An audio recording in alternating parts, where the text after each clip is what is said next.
Igor Grika Bogdanov, mort à l'âge de 72 ans du coronavirus fin 2021 et 2022, était au cœur d'une affaire de tentative d'escroquerie. Le procès se déroule ce jeudi 20 janvier, et voici comment il va se passer.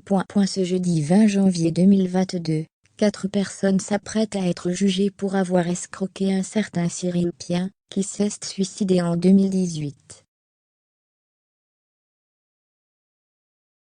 Une affaire au cœur de laquelle se trouvaient les défunts Igor et Grika Bogdanov, morts les 28 décembre et 3 janvier dernier à cause de la Covid-19. C'est un procès particulier qui se déroulera aujourd'hui, au tribunal de Paris. La principale victime, un homme de 53 ans ayant fait fortune dans l'hôtellerie, ainsi que les frères Bogdanov sont décédés.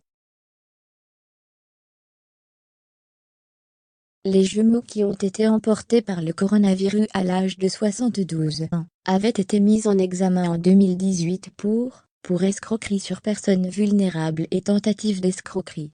Des faits qui y ont toujours nié. N'étant plus de ce monde pour se défendre, leurs avocats Maître Édouard de Lamaze et Éric Morin remettront au président du tribunal leur certificat de décès, comme l'ont dévoilé nos confrères du Parisien. Les juges constateront l'extinction de l'action publique à leur encontre, précise le site. Une fois cette procédure effectuée, les avocats des Bogdanov suivront le reste de l'audience sans intervenir, comme l'a précisé Édouard de Lamaze. Une décision prise en concertation avec les proches des accusés. Nous resterons attentifs à ce qui se dira lors du procès, afin que la mémoire d'Igor et de Grika ne soit pas ternie, a toutefois précisé Éric Morin.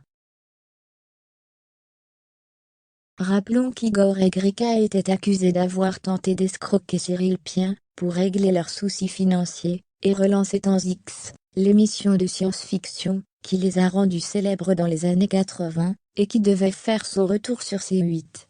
Ils auraient également voulu lui faire acquérir un hélicoptère ou le faire participer au rachat de l'ancienne maison d'Igor à hauteur de 750 000 €.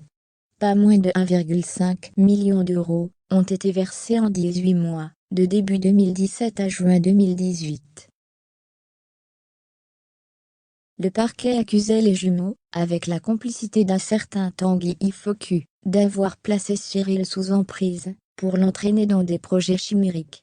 L'ancien hôtelier fortuné, atteint d'une psychose maniaque ou accent aigu PRESSIVE, qui avait arrêté son traitement à l'été 2017, s'est suicidé depuis les falaises d'Étretat, le 31 août 2018.